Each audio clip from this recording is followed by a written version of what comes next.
Halo. Selamat Halo, malam. selamat malam. Udah bisa dimulai belum, Kak? Ya bisa. Oke. Kali ini berbisa bersama Kalan.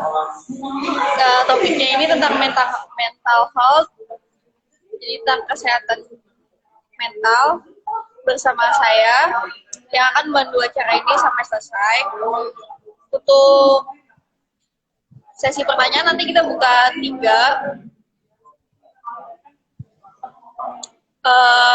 Perkenalkan, nama aku Trinelia dari Universitas Terbuka, dan pembicara kali ini bersama Kalan, aktivis mental health.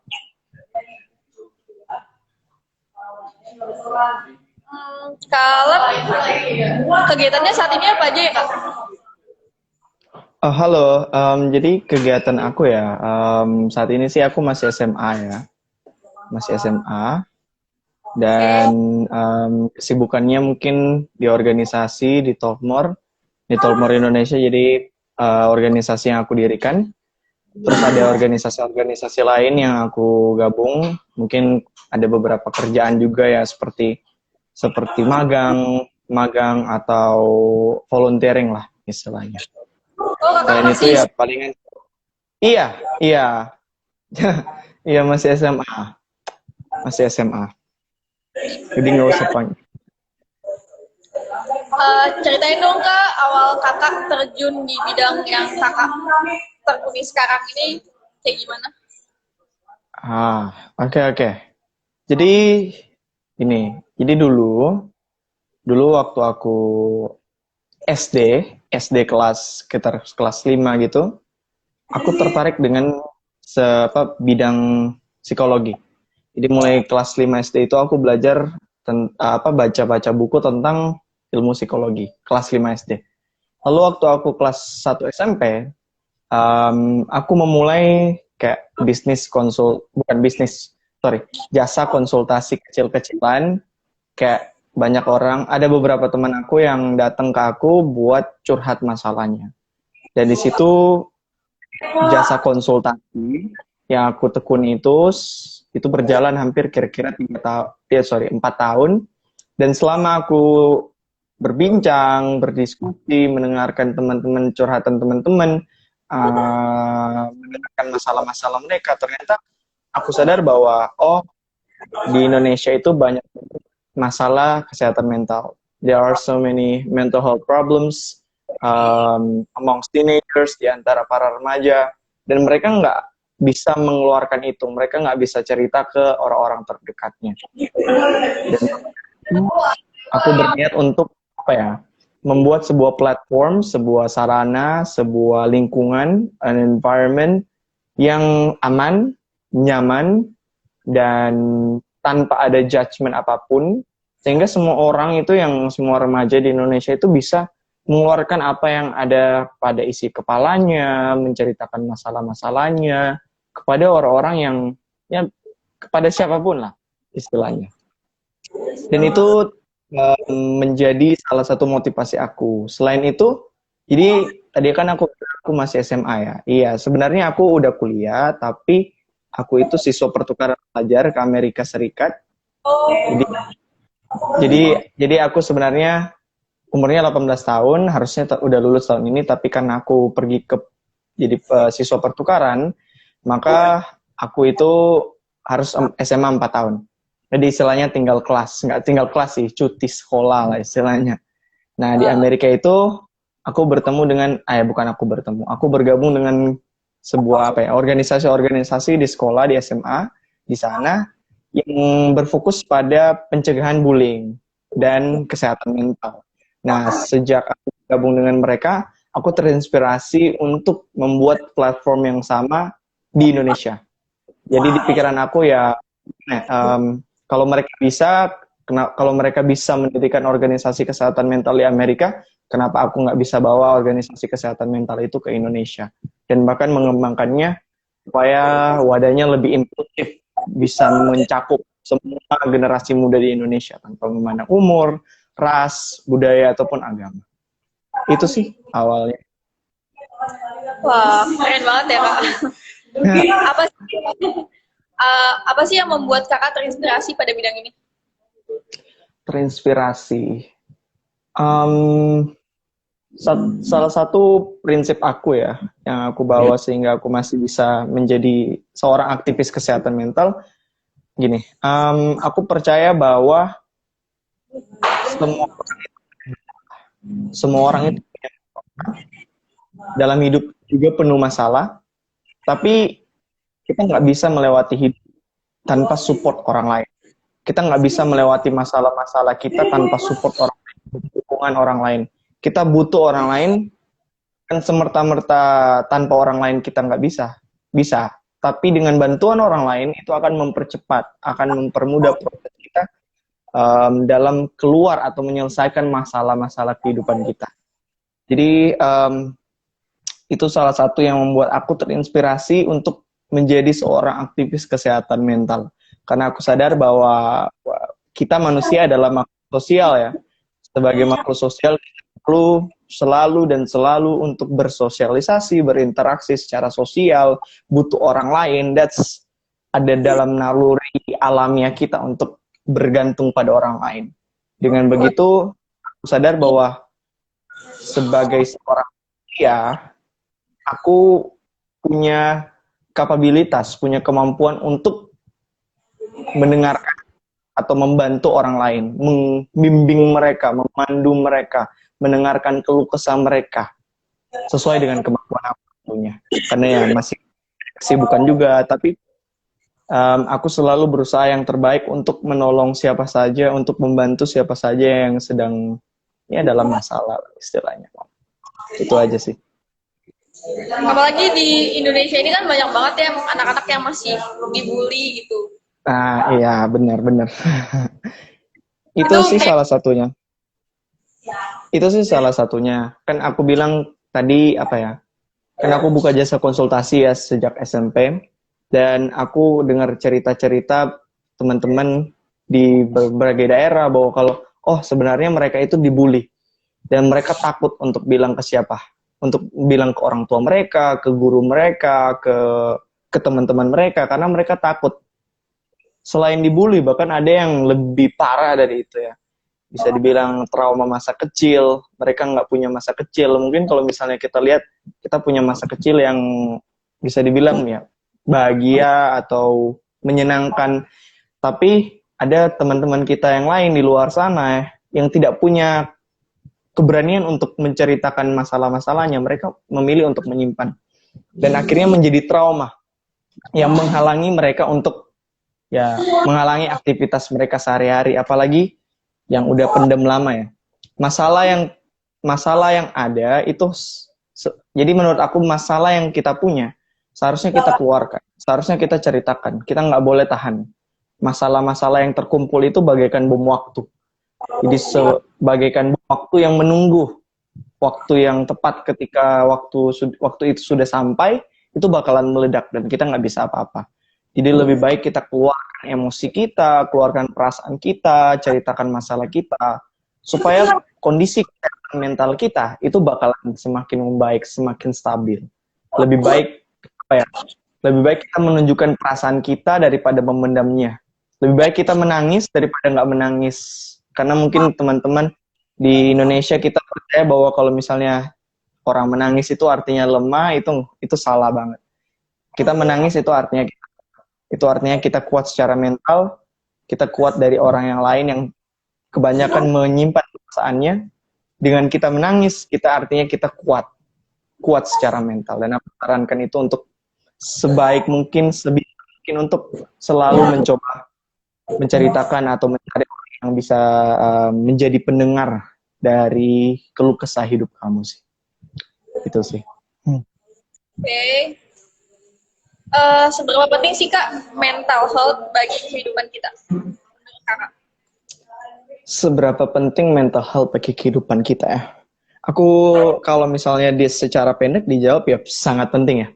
Sebenarnya tanpa kita sadari, kesehatan mental ini mencakup banyak banget isu sosial yang ada ya. Misalnya, pembulian itu salah satu cara yang simple. Pembulian sangat berhubungan dengan kesehatan mental ya. Terus ada prestasi akademik. Misalnya nilai-nilai kita di sekolah. Secara tidak langsung nilai-nilai kita di sekolah berhubungan dengan mental health kita, kesehatan mental kita. Jika kesehatan mental kita nggak stabil, nggak baik, terus kita belajar, kita sekolah, itu bakalan mempengaruhi kinerja akademik kita di sekolah. Nilai bisa turun, prestasi bisa berkurang, ranking juara peringkat kita di kelas mungkin bisa turun drastis. Itu banyak banget masalah-masalah yang ada di hidup kita yang sangat berhubungan dengan mental health. Kalau misalnya jangkauan besar, kita bisa bicara tentang rasisme. Rasisme sangat berhubungan dengan kesehatan mental, atau pengangguran, terus pokoknya banyak banget hal yang ada. Pelecehan seksual, kekerasan seksual itu mungkin tanpa kita sadari berhubungan banget dengan kesehatan mental. Jadi kayak kesehatan mental itu payung dari semua masalah-masalah sosial yang ada. Bukan apa saja payung, tapi akarnya juga. Kalau kita melihat lebih dalam, kita menggali lebih jauh, ternyata semua masalah-masalah yang ada di masyarakat itu berhubungan banget dengan kesehatan mental. Pelaku, individu, orang, usia itu yang berpengaruh adalah kesehatan mental kita, bagaimana cara kita berpikir, berperasaan sih. Jadi aku bisa bilang ke semua orang yang atau yang nanti akan menonton live ini bahwa kesehatan mental itu sangat penting. Itu sih. Karena banyak banget sih ya Kak di Indonesia atau di luar negeri, mereka tuh kayak nggak tahan gitu buat dibully, jadi mereka memutuskan untuk bunuh diri. Itu nggak sih Kak? Iya. Ya itu salah satu solusi yang mudah untuk kita lari dari masalah. Tapi kita juga nggak bisa menyalahkan teman-teman kita yang memutuskan untuk bunuh diri, dan karena mungkin mereka nggak punya orang-orang yang tepat untuk membantu mereka, atau mungkin sudah jalan hidupnya di mana mereka memutuskan untuk bunuh diri. Tapi jika kita mungkin menemukan atau menjumpai teman-teman kita di Instagram sedang memposting sesuatu yang ada indikasi mereka akan menyakiti diri sendiri, seperti menggores tangan atau melukai diri sendiri atau membunuh diri sendiri, aku sarankan kalian sebaiknya minta tolong. Kalian sebaiknya reach out ke dia, chat ke dia, telepon ke dia, hubungi dia, dan pastikan bahwa dia itu baik-baik saja lah. Jangan biarkan selagi kita masih bisa bantulah sebaik kita. Aku tahu kita semua manusia, kita semua punya kesibukan. Tapi kalau kalian bisa bantu teman kalian yang lagi kesusahan, mendengarkan dia dengan sabar, dengan dengan hati kalian, aku sangat sarankan kalian untuk menghubungi mereka. Karena mungkin mereka sedang sedih, sedang punya masalah, dan tidak punya orang yang bisa mendengarkan mereka. Jadi kalau misalnya kalian punya waktu, ya luangkan waktu untuk mereka. Karena mungkin mereka butuh bantuan, dan mungkin kita salah satu-satunya orang yang bisa membantu dia. Itu sih. Iya sih, karena emang apalagi aku kan tinggal di Jakarta ya Kak, itu banyak banget kayak anak-anak yang dibully gitu. Dan mereka tuh kayak udah kayak frustasi gitu, banyak. Misalnya mereka tuh ada juga yang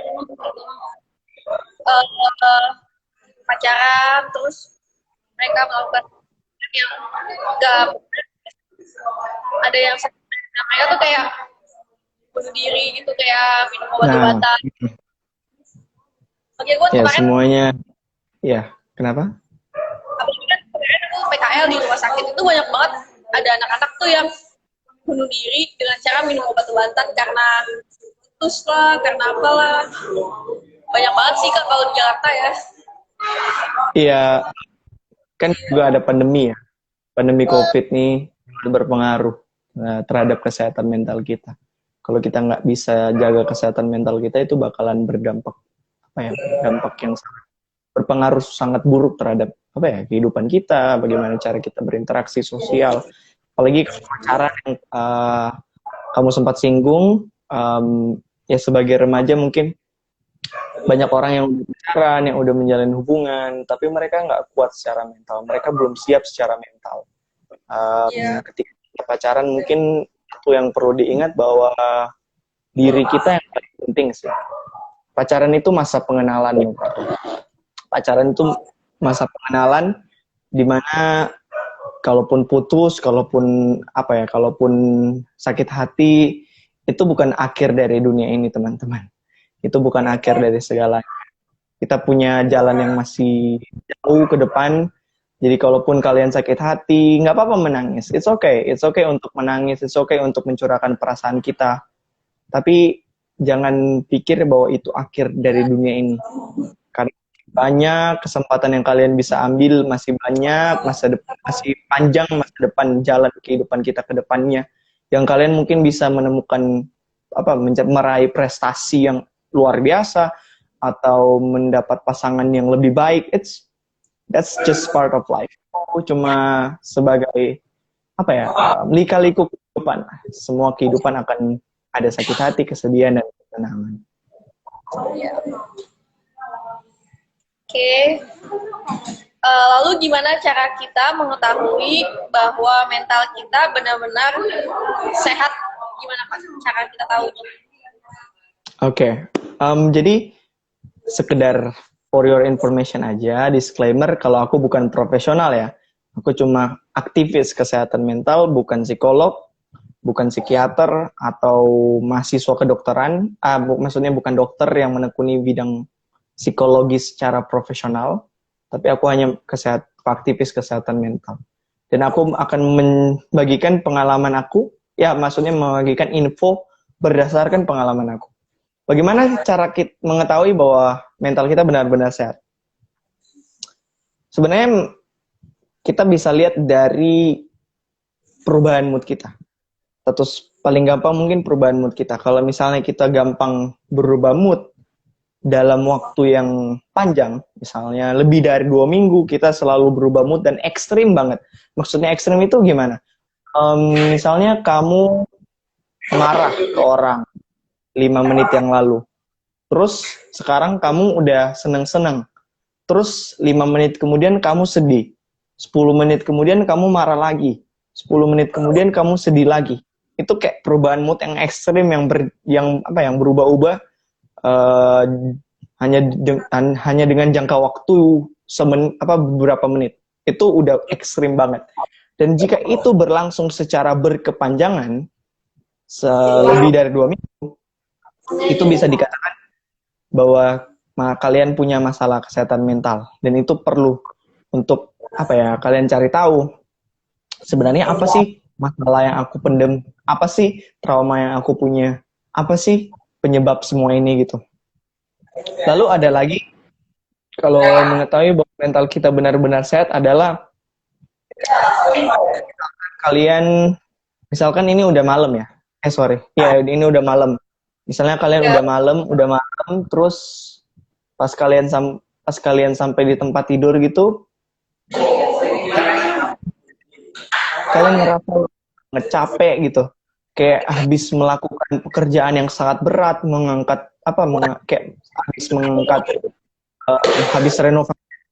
Tapi sebenarnya kalian nggak bikin apa-apa gitu sepanjang hari dari pagi sampai sore itu kalian nggak bikin apa-apa. Tapi tubuh kalian merasa lelah, tubuh kalian merasa capek, tubuh kalian merasa kalian baru saja selesai melakukan pekerjaan yang sangat berat, yang membuat fisik kita terkuras gitu tenaganya.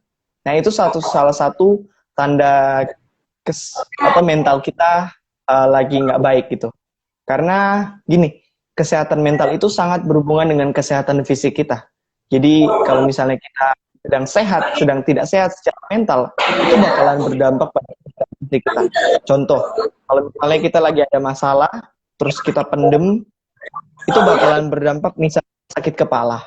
Tanda gejalanya bisa sakit kepala, atau pusing, atau migrain. Itu salah satu apa ya contoh bahwa kesehatan mental itu sangat berhubungan dengan kesehatan fisik. Selain itu bisa kena asam lambung. Asam lambung kita bisa juga naik ketika kita punya masalah, terus kita pendem, stres, itu sangat berhubungan dengan apa ya, kesehatan fisik kita. Jadi ketika kesehatan fisik kalian mungkin sedang merasa tidak enak, itu bisa juga disebabkan oleh kesehatan mental kalian yang sedang dalam kondisi yang buruk gitu. Selain itu, kalau misalnya untuk mengetahui secara 100%, secara akurat, kalau misalnya mental kalian itu benar-benar sehat, adalah pergi ke profesional, teman-teman. Pergi ke psikolog, pergi ke psikiater. Dengan begitu, mereka bisa mendiagnosis secara akurat, secara tepat, secara mungkin 100% bisa bahwa kalian itu sehat nggak secara mental. Kalian punya gangguan mental nggak? Kalian depresi nggak? Punya bipolar nggak? Kalian stres nggak?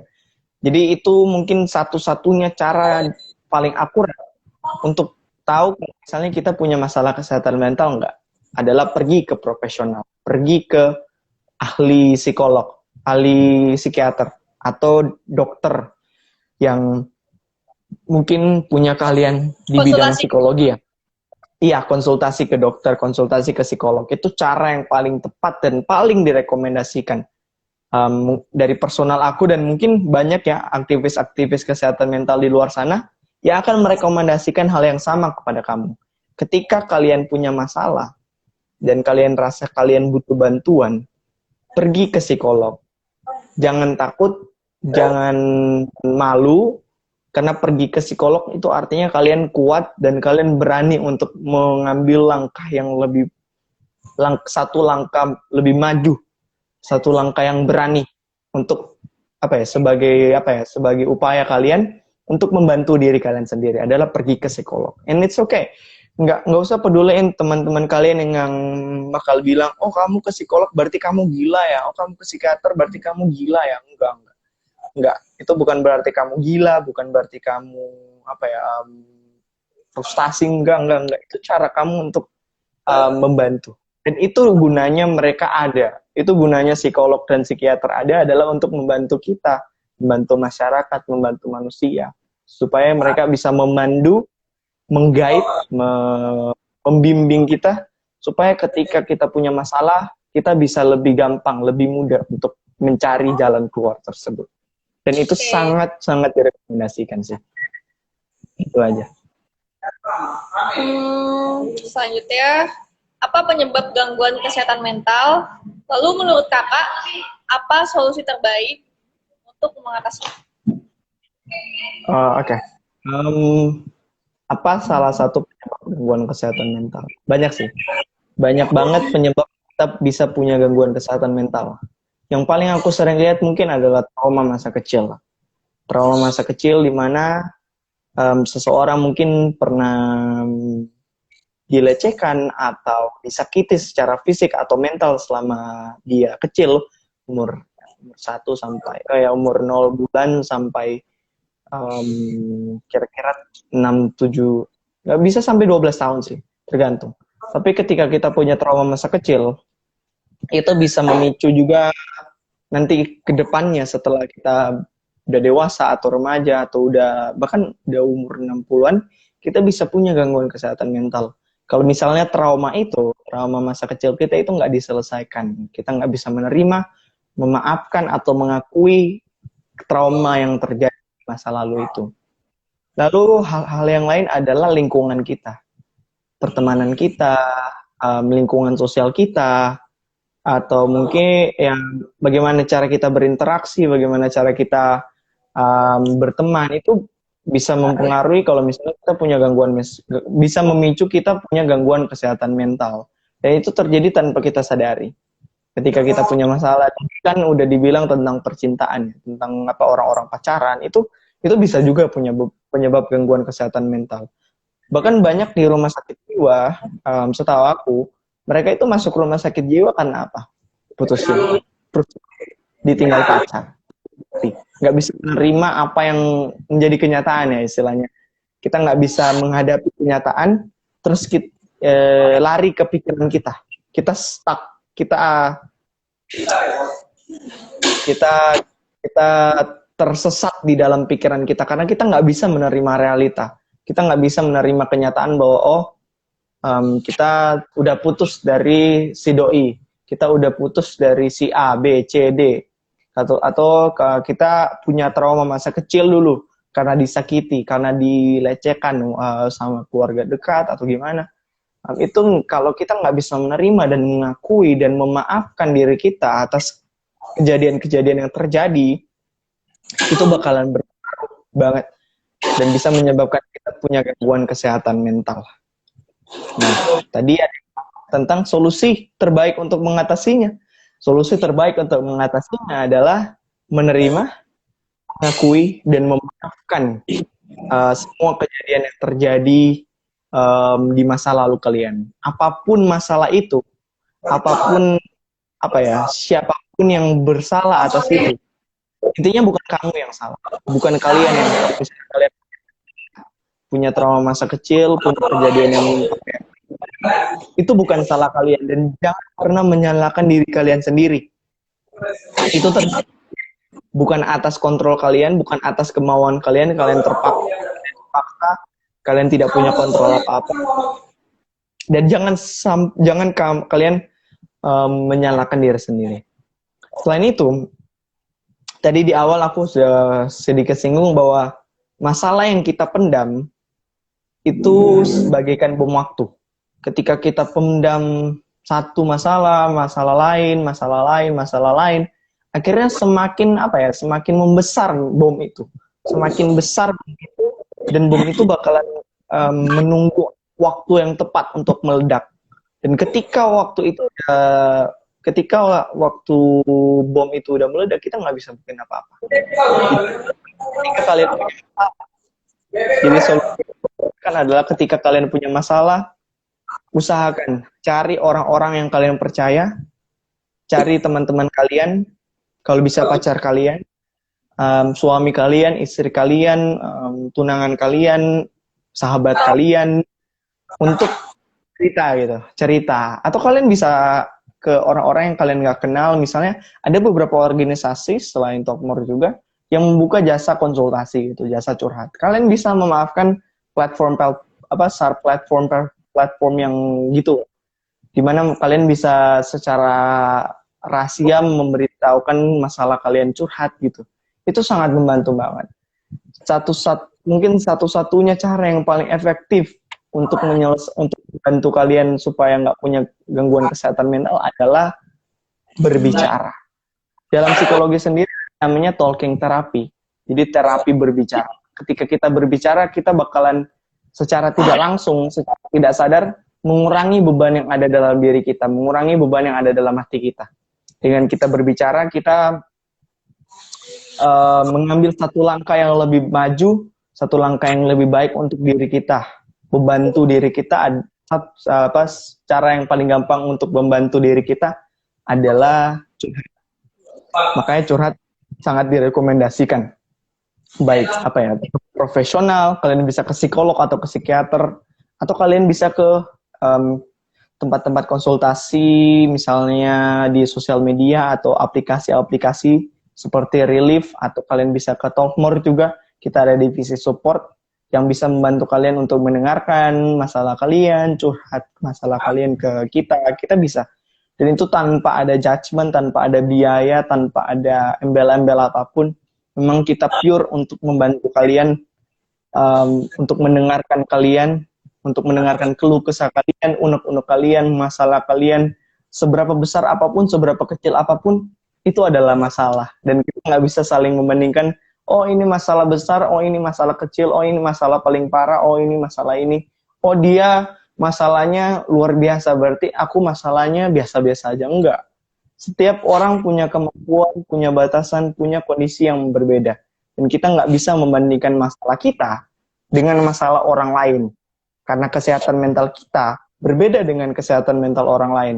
Kondisi kita, kekuatan kita, kemampuan kita berbeda dengan orang lain. Jadi sebaiknya kalian bisa mencari, untuk disarankan mencari bantuan ketika kalian punya masalah. Itu aja sih. Jadi intinya kita harus curhat gitu ya Kak, kalau kita lagi ada masalah. Dan Iya. biasanya tuh orang nggak butuh didengar sih, mereka pasti nggak butuh, ya kan? Kita butuhnya tuh didengar. Kita butuh didengar. Nggak harus kalian, kalau misalnya ke teman kalian punya masalah, terus mereka curhat ke kalian nggak perlu 100% kasih saran. Kalian cuma perlu mendengarkan dengan baik, menjadi pendengar yang baik. Mungkin itu saja yang mereka butuhkan. Teman, seseorang untuk mendengarkan keluh kesah keluh kesah diri mereka. Hanya dengan hanya dengan cara yang simple, itu yang sederhana banget yang kita bisa lakukan, itu udah mungkin bisa membantu mereka untuk menyelesaikan masalah mereka sendiri sih. Ya, ini ada yang nanya juga nih Kak. Kenapa banyak orang yang punya penyakit mental terdiagnosanya setelah orang dewasa? Dan juga saya sering ngeliat nih Kak di YouTube, orang yang didiagnosa ternyata memiliki penyakit mental setelah konsultasi selama 1 atau 2 tahun. Barulah dia didiagnosa punya penyakit mental. Nah, gimana tuh Kak? Oke. Jadi kalau misalnya dibilang, terima kasih pertanyaannya dari Z_JNTS. Gini, yang aku bisa bilang ke kalian adalah kalian gangguan kesehatan mental tidak memandang umur. Kalian bisa mendapatkannya umur 1 tahun sampai umur 100 tahun pun bisa. Itu nggak memandang umur. Kalian bisa dapat saat kalian remaja, masih SMA, atau kalian udah kuliah, sementara ngampus, atau mungkin pas kalian udah kerja, atau udah nikah, itu bisa aja. Dan itu nggak memandang umur, nggak memandang kalian udah sampai ke umur berapa, enggak. Penyakit, enggak. Itu nggak memandang sama sekali. Kalaupun memang kebanyakan orang terdiagnosisnya setelah dewasa, itu faktor di mana dewasa gini ya, masa pertumbuhan kita mulai dari anak-anak, remaja, perkembangan dan pertumbuhan anak-anak, remaja, lalu dewasa. Dari umur 18 sampai 35 itu mungkin salah satu fase di mana kita berkembang secara kejiwaan dari umur 12 tahun sampai 18 tahun, dilanjutkan 18 sampai 35 tahun. Itu fase-fase yang kita harus lewati. Misalnya ada life crisis, itu umur 20 tahun, itu ada krisis-krisis kehidupan. Ada krisis midlife crisis, di mana itu berlangsung pada saat umur 50 tahunan, 25 tahun, 50 tahun. Itu kan semua hidup kita itu bertahap. Ada langkah-langkah, ada tahap-tahap. Ada remaja, anak-anak, dewasa, lansia, itu bertahap. Kalaupun mereka terdiagnosisnya pas dewasa, itu mungkin karena yang tadi kamu sempat singgung di pertanyaan kedua itu, orang yang didiagnosa ternyata memiliki penyakit mental setelah konsultasi selama 1 atau 2 tahun. Karena begini, untuk mendiagnosis misalnya aku ternyata udah konsultasi 1 atau 2 tahun baru ketahuan kalau misalnya kalau aku mengalami depresi. Itu kenapa? Karena psikolog atau psikiater itu nggak bisa sembarangan mendiagnosis kita. Nggak bisa sembarangan mendiagnosis kita. Diagnosis itu butuh proses. Dan itu nggak gampang. Sulit banget. Jadi mungkin teman-teman di luar sana yang mungkin mendiagnosis diri sendiri, jangan deh. Jangan kalian diagnosis diri kalian, oh aku depresi, oh aku bipolar, oh aku skizofrenia, oh aku punya kepribadian ganda. Oh, jangan gitu. Diagnosis itu butuh waktu. Bisa 1-2 tahun, 3 tahun, 5 tahun. Karena aku seakurat mungkin, psikolog nggak bisa langsung bilang, oh baru 1 hari ketemu, oh kamu punya skizofrenia, oh kamu bipolar. Seperti kayak kita punya masalah fisik ya. itu kan perlu proses, perlu cek pemeriksaan berulang kali, perlu CT scan mungkin, perlu dia apa? Perlu di foto X-ray gitu supaya tahu dokter tahu bahwa oh kamu punya ini, punya penyakit ini. Sama seperti kalian ke psikolog atau psikiater. Itu butuh proses, butuh waktu, butuh ketepatan, keakurasi. Butuh akurasi di mana psikolog dan psikiater bisa mengatakan bahwa oh kamu itu punya gangguan kesehatan mental. Itu susah banget. Dan memang terkadang butuh konsultasi berulang kali secara konstan, secara konsisten itu perlu banget. Dan itu mungkin salah satu hal di mana faktor di mana kebanyakan orang nanti terdiagnosisnya saat dewasa. Padahal dia udah punya kesehatan mental sejak remaja mungkin.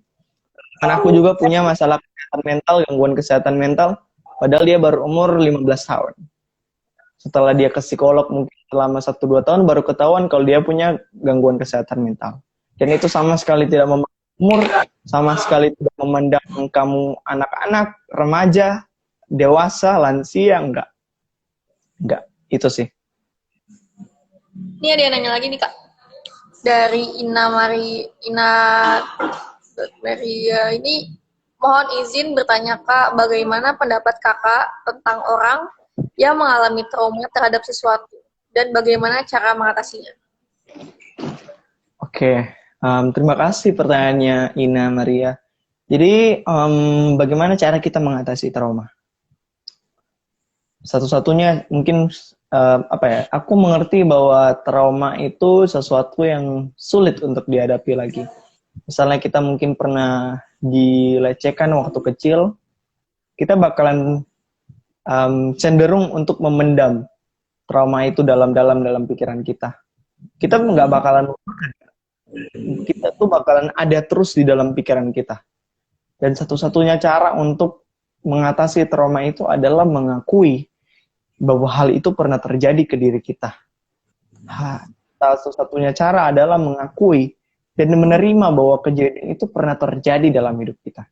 Kita pernah alami waktu kecil atau waktu remaja bahwa kita pernah mungkin dilecehkan atau disakiti. Dan kita harus menerima dan mengakui bahwa kejadian itu terjadi bukan atas dasar kontrol kita. Itu bukan salah kita, itu bukan salah kalian, bukan salah diri kalian ketika kalian dilecehkan atau disakiti secara fisik, itu bukan salah kalian.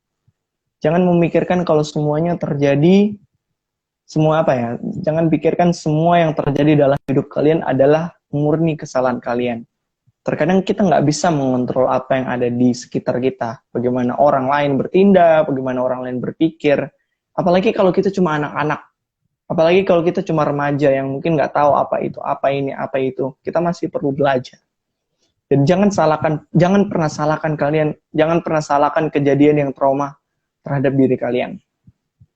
Dan langkah selanjutnya adalah memaafkan diri kalian. Dan memaafkan orang-orang yang berkontribusi dalam kejadian itu.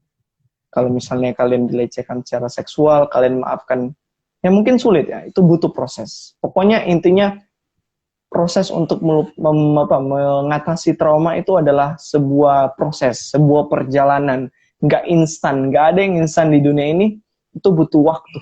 Semua butuh waktu. Kita nggak bisa maksa, oh mau melupakan trauma yang terjadi masa kecil, besoknya lupa, enggak. Itu butuh proses, butuh bantuan orang lain juga. Usahakan lingkungan kalian di sekitar kalian ada lingkungan yang suportif, sehingga kalian bisa sehingga mereka bisa membantu kalian untuk mengakui, menerima, dan memaafkan kejadian masa lalu yang traumatis dalam kehidupan kalian sih. Itu aja. Semoga membantu ya, Kuina.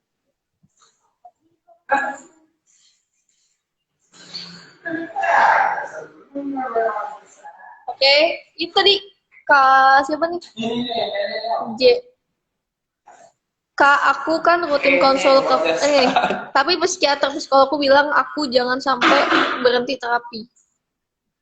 Nih, lanjutan tadi Kak siapa? Oh, oke.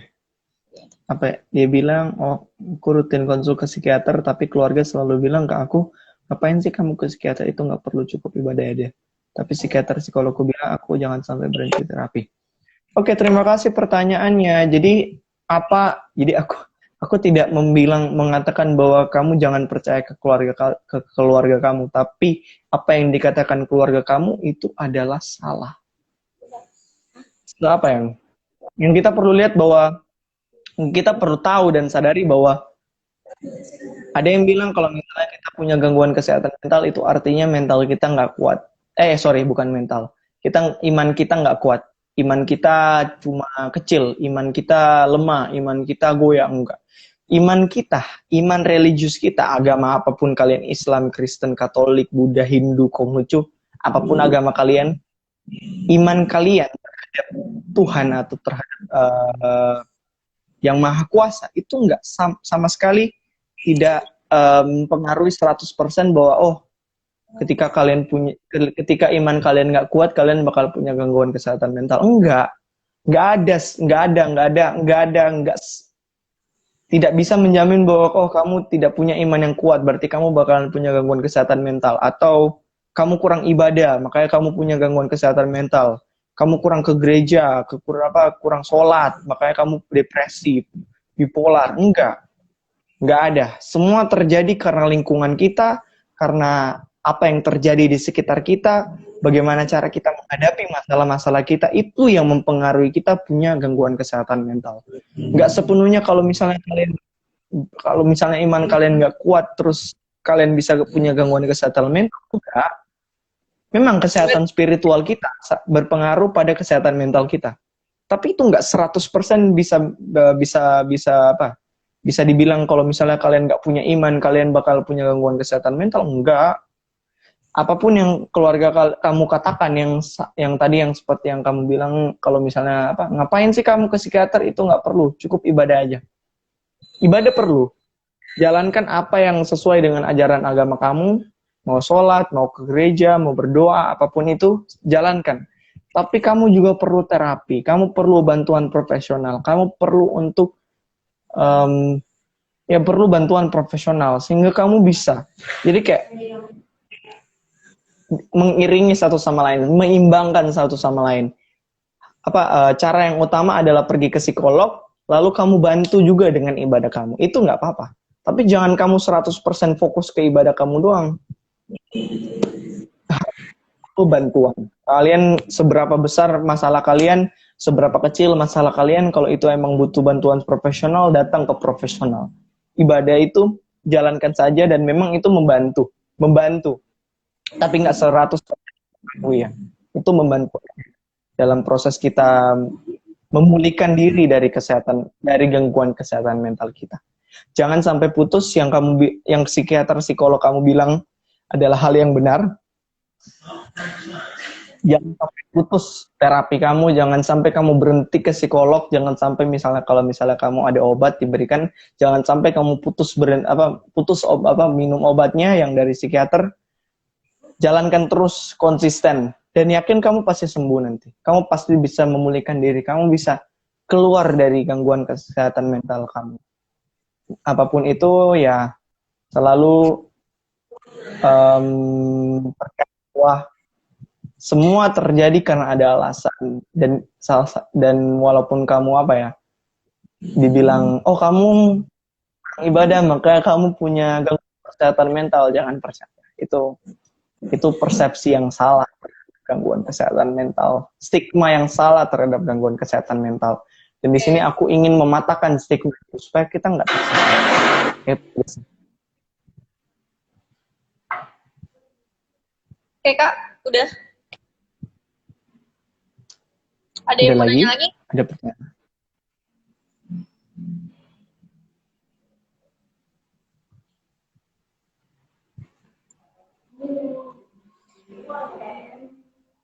Gak mau ditanya lagi sih Kak.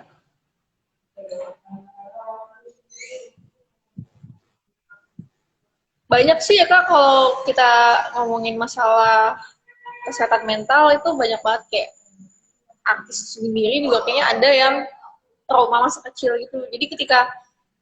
Jadi orang tuanya tuh kayak pisah gitu kan. Jadi ketika dia punya hubungan, dia menikah, dia mengalami trauma itu, jadinya kacau lagi, kayak apa yang dilakukan orang tuanya terjadi sama dia gitu.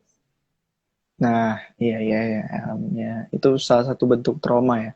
Ketika kita nggak bisa menerima trauma itu, akhirnya kita proyeksikan ke orang lain secara tidak sadar. Tapi ya begitulah, ya tadi yang aku bilang, menerima, mengakui, dan memaafkan trauma itu.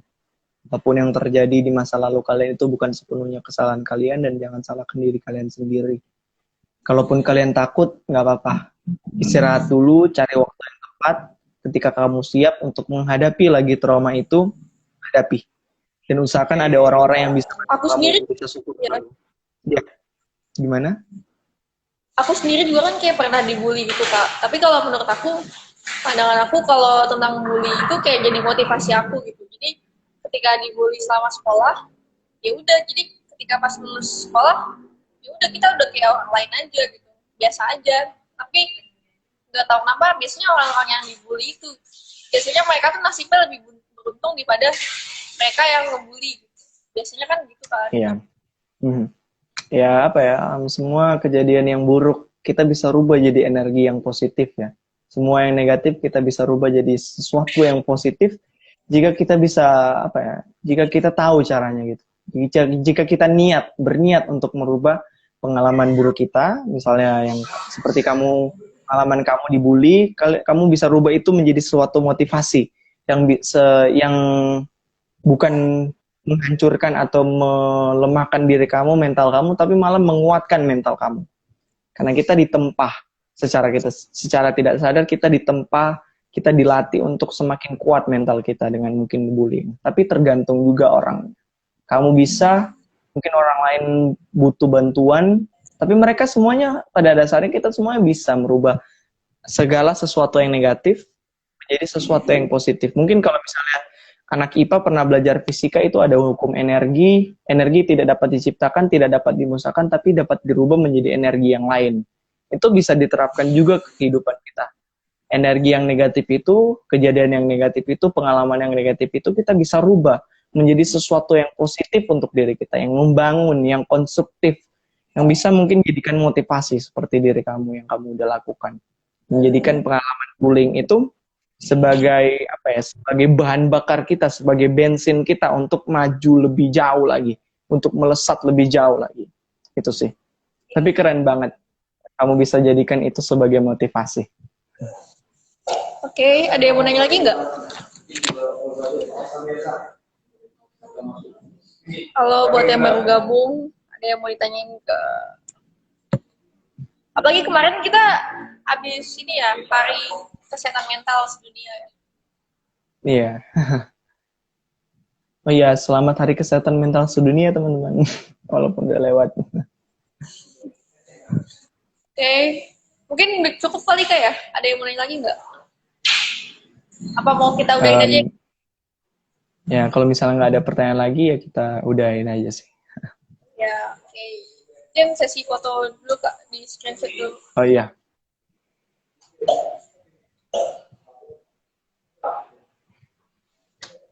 Okay. Ini ada yang nanya nih Kak. Kak, kalau punya dendam sama orang yang pernah ngebully, salah nggak sih?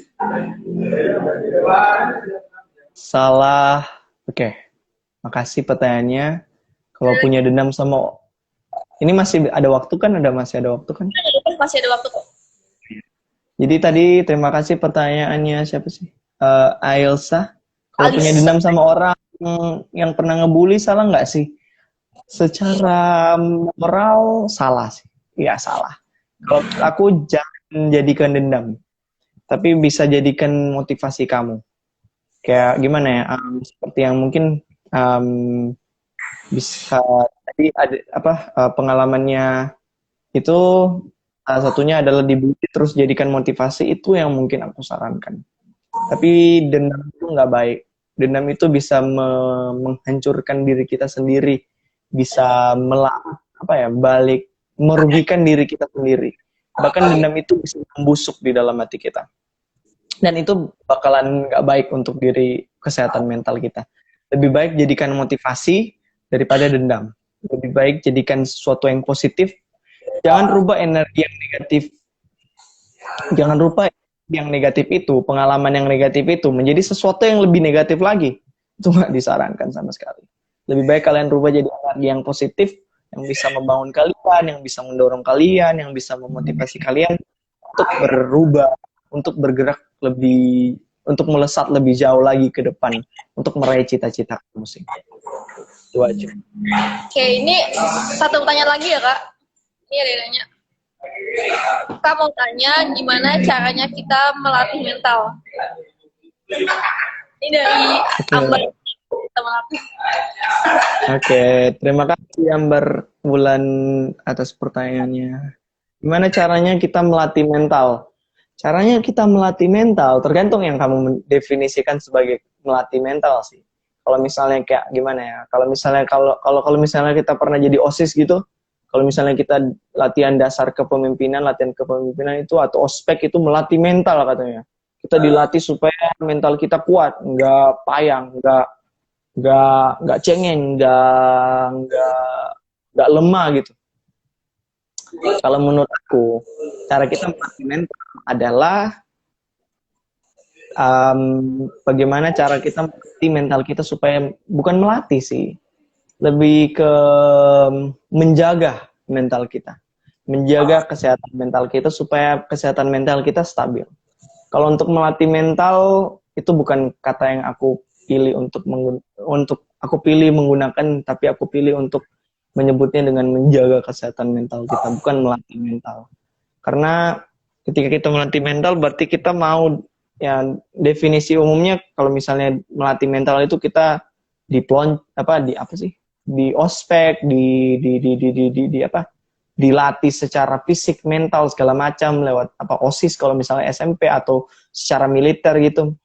I think lebih baik kita menjaga kesehatan mental kita. Bukan berarti kita cengeng atau lemah, enggak. Kalau misalnya kalian tadi kan aku bilang kalau misalnya kita menangis itu biasanya orang bilang kalau kita lemah. Enggak. Kalau kita menangis itu artinya mental kita kuat. Dengan kita menangis, mental kita kuat. Dengan kita mengeluarkan perasaan kita secara wajar ya, kita artinya bisa kuat secara mental menurut aku.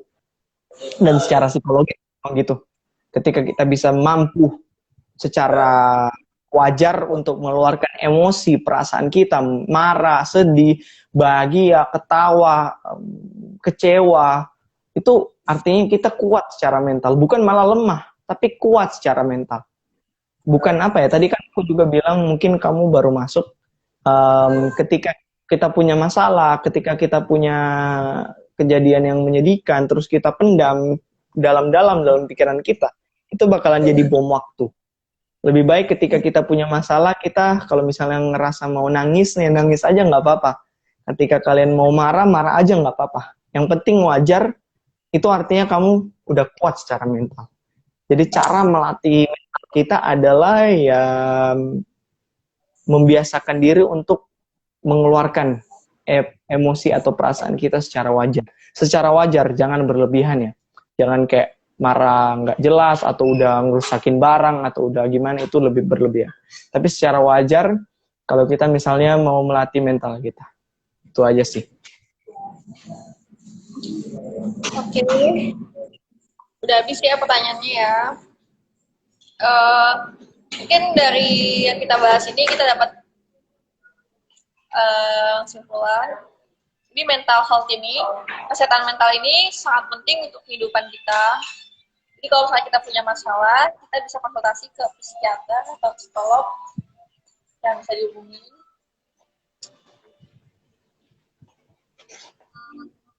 Itu aja dari aku. Kakak, udah ya Kak? Oh ya.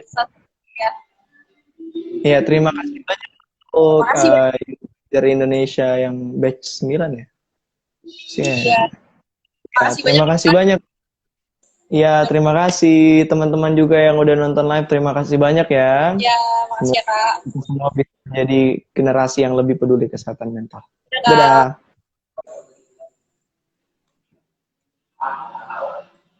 Oke, maaf bila ada kesalahan. Demikian, sampai jumpa di berpisah selanjutnya.